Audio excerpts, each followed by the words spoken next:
It's paradise. But in plain sight, a killer is lurking. We are in an epidemic in Bermuda. All of us have to take it seriously. A worst case scenario would be more of the same. More amputations, more deaths due to strokes. Diabetes. It's one of the leading causes of death in Bermuda and costs the economy millions of dollars a year. And experts say the numbers are only growing. Join me, Tony Waterman, for our week-long special Sugar High, Bermuda's battle with diabetes. I'll take you behind the numbers to talk diets, sidewalks, and political will to show you the real face of diabetes here in Bermuda. Coverage starts January 8th.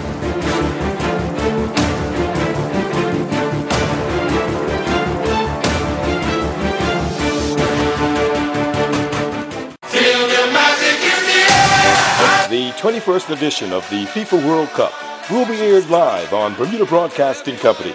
Be a part of the history. You don't want to miss FIFA World Cup 2018. Live from Bermuda Broadcasting, this is ZBM TV9 News. Good evening, everyone. It's Monday, January the 8th, 2018. I'm Diane Brewer, and thank you for joining us tonight. Dozens of court workers and members of the public were evacuated out of the court buildings in Hamilton today due to a bomb threat. Police have launched an investigation to locate the unknown caller. Jasmine Patterson tells us more. 911 emergency dispatchers received a call this morning from an unknown person that there was, quote, a bomb in the courts. The Bermuda Police Service swiftly responded to the threat by evacuating the Dame Lois Brown Evans building and adjacent buildings, including Global House and the Hamilton Police Station. Whilst analysts from the Intelligence Department of the BPS assess the validity of the threat. As a result, dozens of workers could be seen lining the streets as they waited for the all clear by emergency personnel. Minister for National Security Wayne Kane said that all threats of this nature are taken seriously, and the evacuation of staff was a precaution. The most important thing, he adds, is always the safety of staff. It is unfortunate that someone would do something so malicious to impact commerce and disrupt not only the courts, but the work of everyone in these buildings, unquote.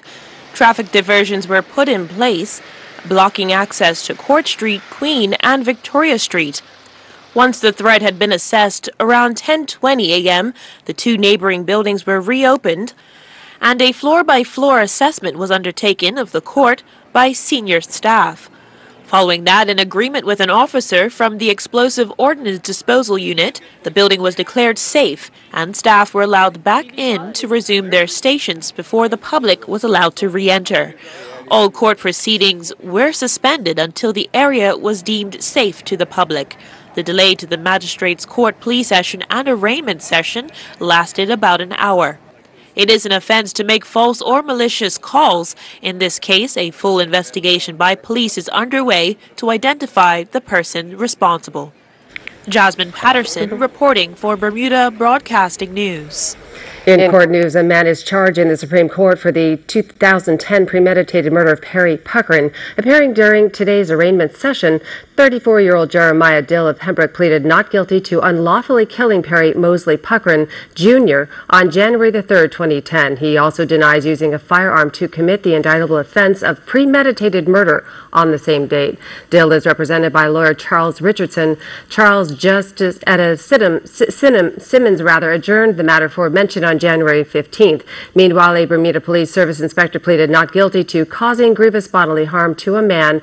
Barry Richards denies causing grievous bodily harm to Oronde Wilson Jr. by driving a motor car without due care and attention on North Shore Road in Hamilton Parish. The offense is said to have taken place on September the 19th, 2017. Richards, represented by lawyer Mark Daniels, was bailed on his own recognizance and is due to reappear in court on January the 15th. Still in court news, Margaret De Silva reportedly pleaded guilty to causing the death of Joaquim Richardson by careless driving.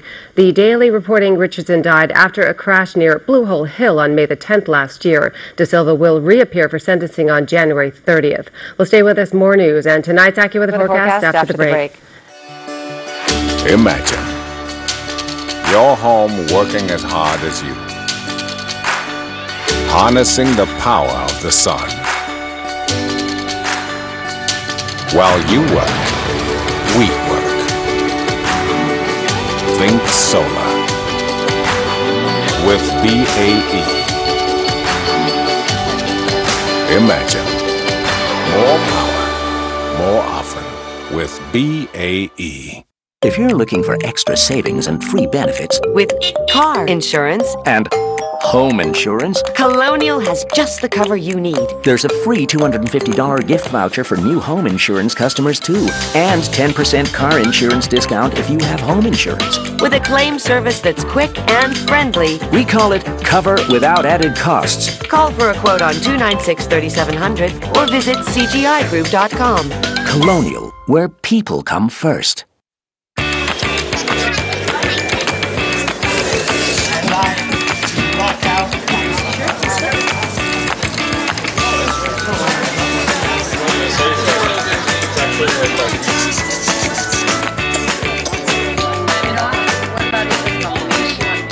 How much do you want for the carriage? You accept on your business?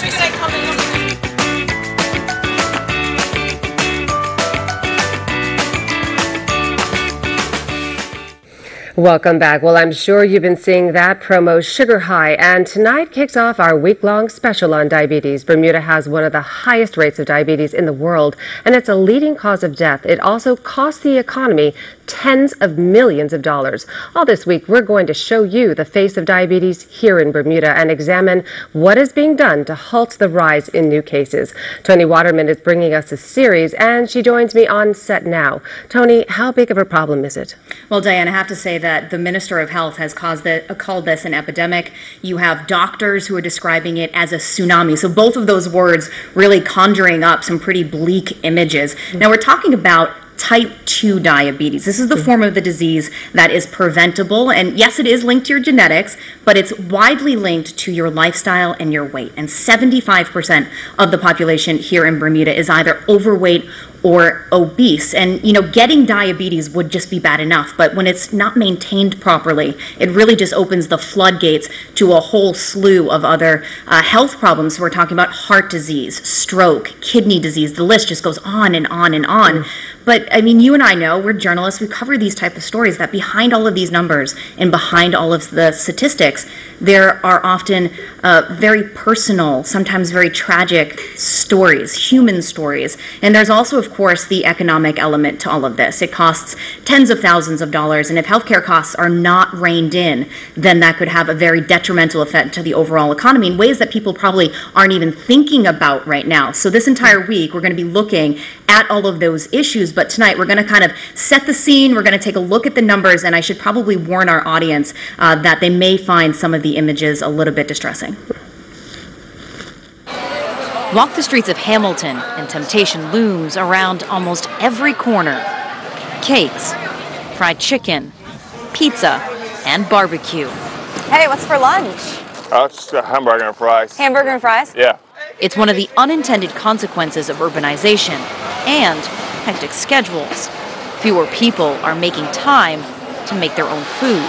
I'm a taxi driver, so I go out to eat quite often. Like, I have to eat on the run. 3 times out of the week, I'm not eating at home. Fast food calories, sedentary lifestyles. Added up, and Bermuda has a weighty issue on its hands. 1 in 3 adults is obese. Even more are overweight. And that's tipping the scales in favor of another island-wide epidemic. Type 2 diabetes, a preventable disease linked to weight and lifestyle. Bermuda has one of the highest rates of diabetes in the world. About 13% of the population is living with the chronic disease. That's twice as many as over in the UK and about 40% higher than the United States. And this number right here doesn't include undiagnosed cases, which experts say could number in the thousands. The healthcare costs are supersized as well. More than $77 million was spent in the last fiscal year. And this number right here only includes direct costs. That doesn't include things like once you have diabetes, the complications thereof, right? So you have strokes, you have heart disease, you have hypertension, you have complications from obesity that's correlated with diabetes.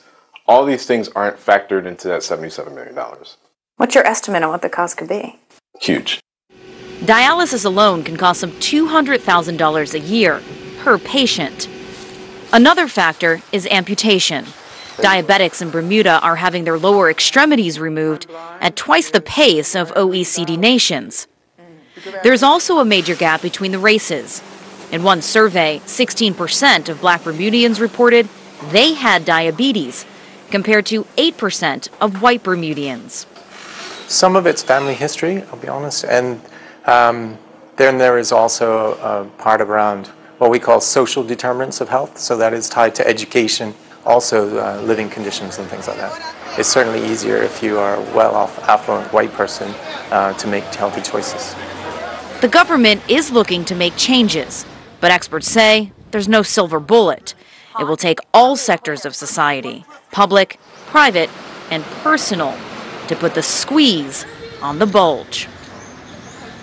So, Diane, we're going to be looking tomorrow. We're going to be looking at the state of the healthcare system, some of the big costs that are out there, profiled as somebody who gets up literally 3 times a week at 3 o'clock in the morning for dialysis treatment. And I should probably mention that this conversation does not end this week, because next Monday we're going to be doing a live broadcast from the Diabetes Symposium, which is being put on by the Ministry of Health to sort of bring this into the public sphere and get the conversation going. So this week plus this special live broadcast next Monday. Awesome. Thanks, Tony.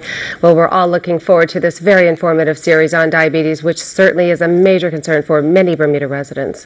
Turning to weather news, sunny breaks with a few possible showers for our Tuesday. Here's the latest from AccuWeather headquarters. AccuWeather is presented by BF&M Insurance Group. We now go to AccuWeather headquarters.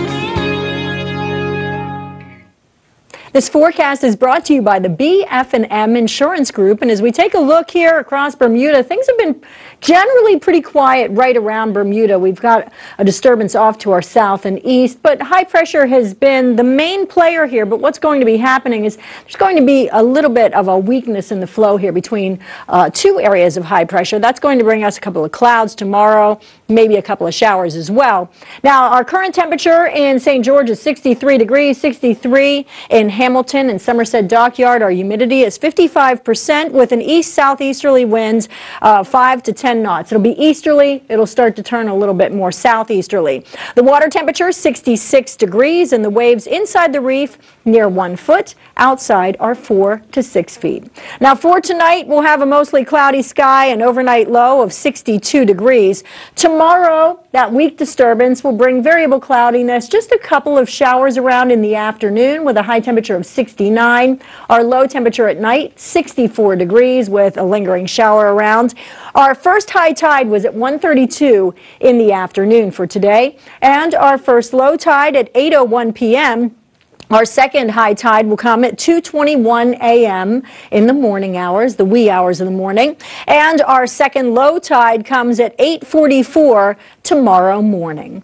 As we take a look at our gateway forecast here, Toronto is going to have plenty of clouds and 32 degrees. New York City, partly cloudy sky, 38. And in Atlanta, 54 degrees under a mostly cloudy sky.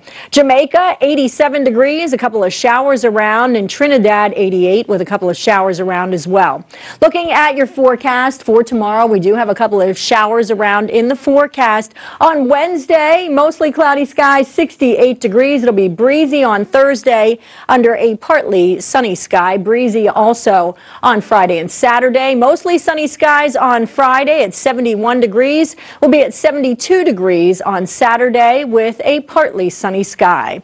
If you want to keep up to date with all the latest weather, tune in to Ocean 89, Power 95, and Inspire 105. AccuWeather was presented by BF&M Insurance Group.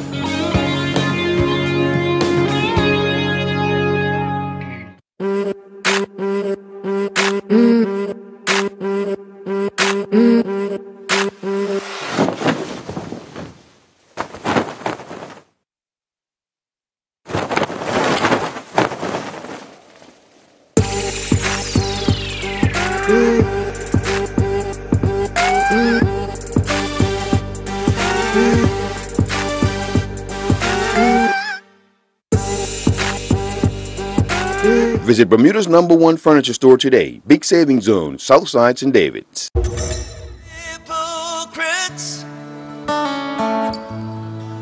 mingling with the good people we meet. Good friends we had, good friends we lost, along the way. In this great future you can't forget your past, so dry your tears, I say, no woman, no cry. No woman, no cry. Sad news. A longtime Bermuda Reserve Police Officer PC Darby passed away on Saturday at the age of 55. Commissioner of Police Michael Da Silva, extending condolences to the family of PC Darby, said she will be remembered fondly for her pleasant manner, positive attitude, and highly active volunteer service. PC Darby joined the Police Reserve in 1994 and spent her whole career working in the Western Division, where over the years she was promoted to sergeant and eventually acting inspector. In 2015, with 21 years of service and due to restructuring of the Bermuda Reserve Police, PC Darby opted to continue serving on the front line as a constable with the Community Action Team. PC Darby was also a recipient of the Queen's Jubilee Medal and the Long Service Award. Commandant Sandy Beach added, "We have lost a community servant, a woman who gave her all to ensure Bermuda was always at its best." Sincere condolences to Don Darby's family and friends. Turning to sports, a Bermuda Winter Olympic hopeful competes in Calgary. There were plenty of goals in local football over the weekend, and 3 athletes meet Carifta game standards in a weekend track meet. Earl Baisden has the details and much more in sports. The FIS Freestyle Moguls World Cup Tour returned to Calgary for the 13th World Cup competition. Bermuda Winter Olympic hopeful Matthew Lejour competed on the course where Moguls made its Olympic debut as a demonstration sport back at the Calgary 1988 Winter Olympic Games. In a field of 60 competitors, Lejour finished 41st with a score of 65.21. 50 goals were scored this weekend in Bermuda Football Association's league action, with 33 goals scored in the First Division and 17 in the Premier Division. Yesterday, at the Devonshire Recreation Club, Devonshire Cougars and Crossroads played to a 1-1 draw. Devonshire Cougars got a goal from Shea Brinkman, and Kamori Brinkman scored for Crossroads. In other Premier Division action, it was the PHC Zebras 6, Flanagan's Onions 0, Boulevard Blazers 1, North Village Rams 1, Dandytown Hornets 3, Robin Hood 1, and Somerset Trojans on Saturday night defeated Young Man Social Club 2-1. In First Division play at the Devonshire Recreation Club yesterday, the St. George's Colts defeated Wolves 8-1. Donovan Thompson led the way with a hat-trick, while Jarazino Bassett scored twice. Jelani Collington, Sage Painter, and Kaylon Wade all added a goal each. Kyle Brinkman scored the lone goal for Wolves. In other First Division play, it was St. David's 1, Somerset Eagles 1, Island Rangers 3, BAA 9, Hamilton Parish 1, Paget Lions 4, Southampton Rangers 3, and Devonshire Colts 2. 3 Bermuda track and field athletes met the Carifta standard during the Bermuda vs. Canada track meet at the National Sports Center on Saturday. The first was Ashley Irby, who clocked a women's 1500-meter winning time of 4:56.01. Sakari Famous will make yet another trip to the Carifta Championships when she met the women's high jump mark on her way to winning with a leap of 1.70 meters. With a leap of 1.95 meters, Elijah Darrow booked a ticket on the plane in the men's high jump. Work Academy swimmers concluded competing in Canada. On the final day, the swimmers advanced to 8 finals, winning 8 medals along the way. They would win 1 gold, 4 silver, and 3 bronze medals to take their total to 16 for the event. Logan Watson Brown won the silver medal in the 13 to 14 girls 50-meter freestyle, clocking a personal best time of 28.08. During the 13 to 14 boys 50-meter freestyle, Brian Desmond finished 6th, touching the wall in a personal best time of 27.39. The boys 15 and over 50-meter freestyle gold medal was won by Jessie Washington, who clocked a personal best time of 23:90. The 13 to 14 girls 200-meter backstroke silver medal was won by Logan Watson-Brown, clocking a personal best time of 2:35.14. Taylor White finished fourth with a personal best time of 2:38.53. Jack Harvey won the silver medal in the 13 to 14 boys 200-meter backstroke, recording a personal best time of 2:22.73, while Brian Desmond won the bronze medal with a time of 2:25.53. Taylor White won the 13 to 14 girls 100-meter butterfly bronze medal, touching the wall in a personal best time of 1:11.81. Washington would capture the boys 15 and over 100-meter butterfly silver medal when he clocked a personal best time of 59.58. A bronze medal was won by Logan Watson-Brown in the 13 to 14 girls 200-meter freestyle with a personal best time of 2:15.08. Chris Estwanik and Martina Olszewski-Bell were crowned the 2018 Goslings to Fairmont male and female champions in very cool and windy conditions. Estwanik, making a return after several injuries, reminded the field of his strength, winning by more than 3 minutes, stopping the clock in 40.06. Tim Price was second in 43.09, and Chris Hedges was third in 44.42. Olszewski-Bell crossed the line in a time of 50.57, finishing 24th overall. Maddie Durkin was the second female finisher and 31st overall, clocking 51.56. Teresa Humphrey was the third female finisher and 34th overall in a time of 53.08. The Bermuda Police Rugby Football Club hosted the 2018 edition of the George Dockett Memorial Rugby Tournament at the Police Field on Saturday. The Rats retained the Dockett Memorial Trophy with a big win over the Police first team. The Rats would win the women's second team game, and the Rest would then win the women's first team game to retaining the Rosanda L. Jones Trophy. The Rest men's second team also won their game.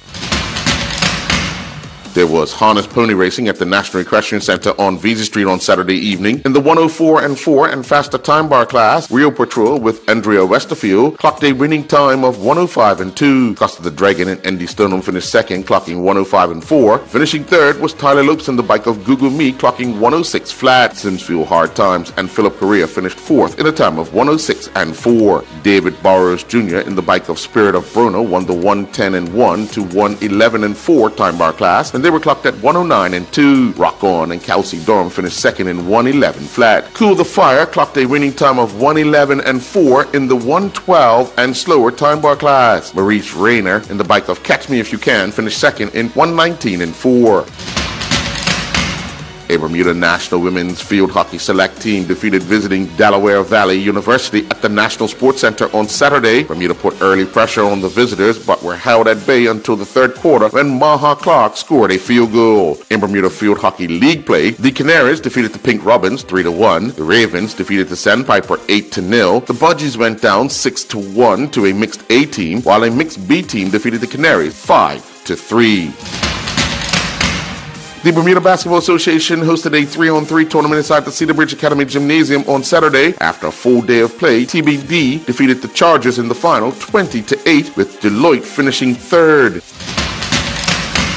79 competitors competed on the Admiralty House Park course as the Bermuda Bicycle Association's mountain bike race series continued yesterday. The male A division saw Caden Hopkins take the checkered flag after completing 11 laps in a time of 50.02, with Connor White second in 51.42. In the female novice division, Caitlin Conyers led out very strong against Jennifer Wilson and Zena Jones, but unfortunately a first lap flat forced her too far back to recover, leaving Wilson to take the checkered flag in a 5-lap time of 35.39, with Jones clocking 35.46 to finish in second. I'm Earl Baisden with Bermuda Broadcasting Sports.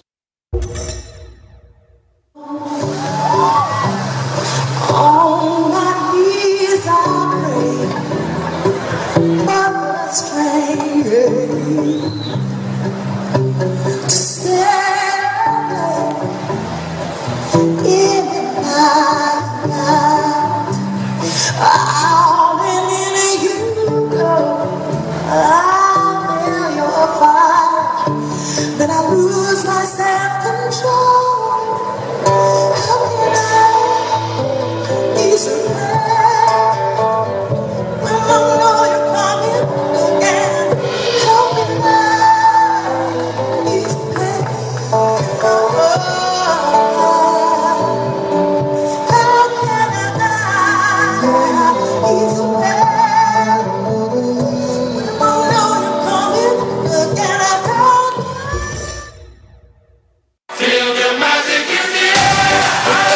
FIFA World Cup 2018 is the showcase of the world's most popular sport, and Bermuda Broadcasting Company will deliver all 64 games in high definition.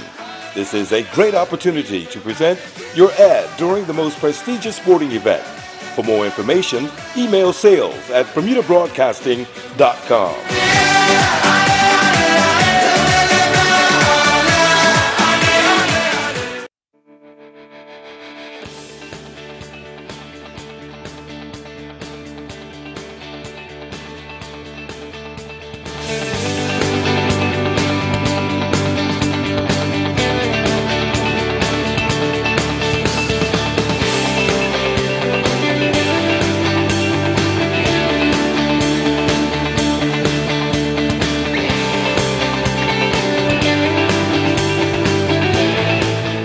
A woman has been located safe and unharmed after her car ended up in the waters off Astwood Park around 11 a.m. Saturday. Police were informed of a submerged car, and due to rough surf and a high tide, it wasn't until late in the afternoon that divers were able to assess whether or not there was anyone in the car. At 5 p.m., the Bermuda Police Service Marine and Dive Unit, along with workers from Island Construction using a crane, hoisted the vehicle from the bottom of the cliffs and were able to confirm no one was in the Chevrolet Aveo. Following the removal, police launched a public appeal to locate a 36-year-old woman believed to be involved in the incident, and she was later found unharmed. An investigation continues. In other news, interested in brushing up on your interview skills or want to improve your resume? Well, as Jasmine Patterson reports, the Department of Workforce Development is hosting free workshops to the public. Landing a new job or even getting a start on the career ladder can be nerve-wracking, but there is help. Often individuals will come and say, I just need a job. And unfortunately, that's what everybody says. But I want to get a bit more detail. Exactly what is it that you want to do? Over at the Department of Workforce Development, expert advice is offered free of charge to anyone with any skill set. If you have become discouraged with your job search, tell me, what have you been doing? Have you been getting a face-to-face with employers? If you haven't, then let's take a look at your resume and let's see how you're marketing yourself. Let's see if it really captures what your skill sets is. Are you using the right jargon for that particular industry? And is the employer really able to get a good snapshot of what you potentially have to offer to their organization? According to Ms. Tiart, interview preparedness is indispensable. How are you showing up? Do you look appropriate for the role that you're looking to apply for? And, are you able to really articulate what your strengths are? Do you present with the qualifications for the job? If you've been unemployed for a while, what have you been doing in that time period? Have you been working on developing yourself or even volunteering to make sure that your skills remain current? The workshops are not new, and there are plenty of success stories. We had an individual that did come to one of our interview classes, and she actually did a personalized mock interview. And as soon as she finished, when she walked out of our department, she got a call for an interview. So she came back, she was really excited, incredibly nervous, and she was like, is there any way that you could just work with me just a little bit more? So we had her to come back and just did a little more intensive work with her. Could not stress enough to just go here and prepare, practice, in front of someone or in front of the mirror, and pleased to report that she got the job. Cleaning up your resume and preparing for an interview is just the start. We also have a new one that we're doing this month on social media presence and how it impacts your employment. What does your social media say about you, and do you recognize that employers look at that when they're considering candidates? The department wants to be viewed as a safe space to allow persons to grow. There's a lot of people come in and they're not really the lost hope is challenging out there. Our job is not only to assist them in finding a job or become job ready, I always say, looking at their skill set. But it's also to help to give them some hope and some confidence to go back out there in the market. Staff can also help with finding training and job certifications to further your qualifications in different fields. For a full look at the workshops available or to register, contact Miss Joel at 297-7714 or email gjjoel@gov.bm. Jasmine Patterson reporting for Bermuda Broadcasting News. And that's our newscast for tonight. I'm Diane Brewer. Thank you for joining us. Have a wonderful evening, everyone. Good night.